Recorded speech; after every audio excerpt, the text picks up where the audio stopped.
Welcome to paragraph 5.5 about the Netherlands and migration. Today we're going to look at what the trends are in migration, the people who came to the Netherlands in the past 60 years, what generations of guest workers there are in the Netherlands, the consequences of migration for the Netherlands, or the implications if you want to say it that way. Why is the Netherlands a multicultural society and how do you see that? Why do the migrants tend to live in the cheaper areas and how many migrants do we have in the Netherlands? Well, first of all, I would like to have a look at the trends in migration. So, in what periods the immigration was bigger than the immigration? If you look at the graph, and especially at the migration balance, that is the pinky coloured line on the bottom, you can see that there are certain points in time where there are more people leaving the country than that they are actually arriving over here. You can see that that took place after the Second World War. At that point in time, many people tend to move to other countries like Canada, the United States, Australia, New Zealand, and South Africa. And there are some other peaks, but not that low. There was peak in 25, and that was all about the fact that people who arrived from especially Eastern Europe went back to their home country. So that shows the differences.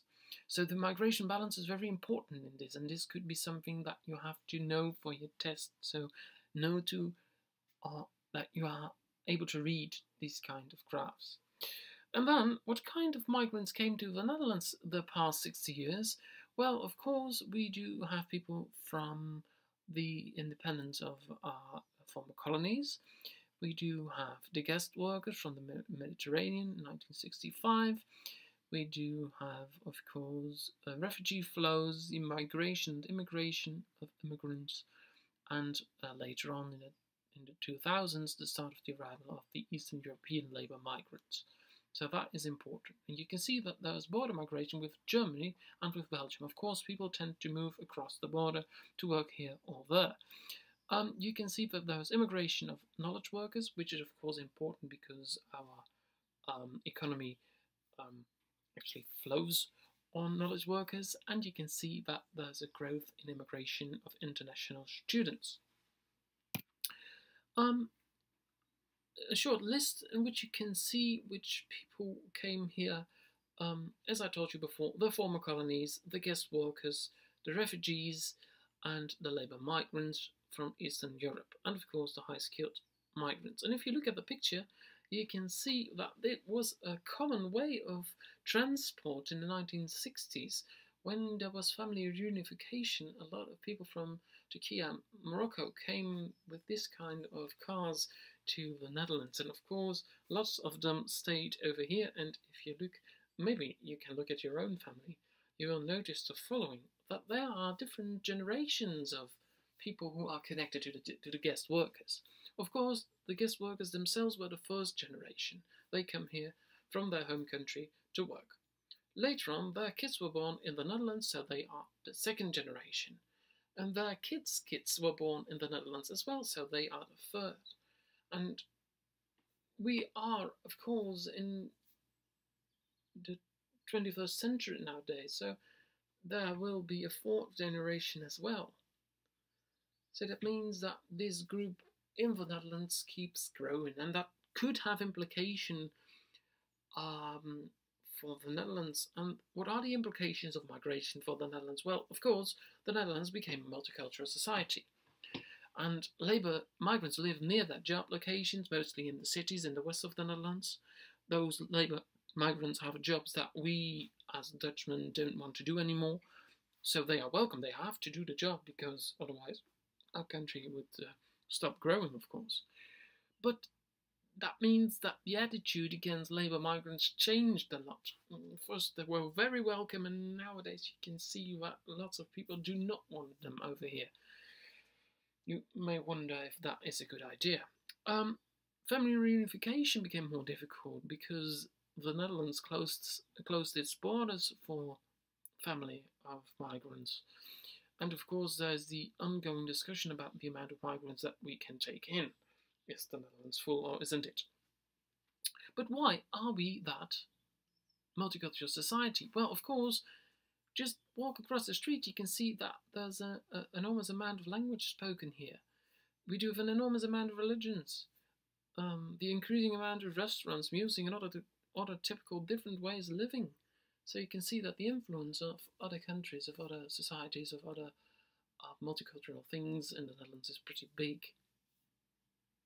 Then, who lives where? Well, of course, the labour migrants do not have a lot of money, so they have to live in the cheapest houses, mostly in the 19th century housing estates, which are not gentrificated yet, because if they are gentrificated, they are not that cheap anymore, and in the post-war housing blocks, as you can see on the bottom right. But in these urban areas, of course, people without a migration path live here as well, and these urban locations are prone to tension. Why? Think of that. Because, of course, those people see their family and friends move out of these blocks and see people with another religion, other kind of thinking move in, and that could, well, create tension.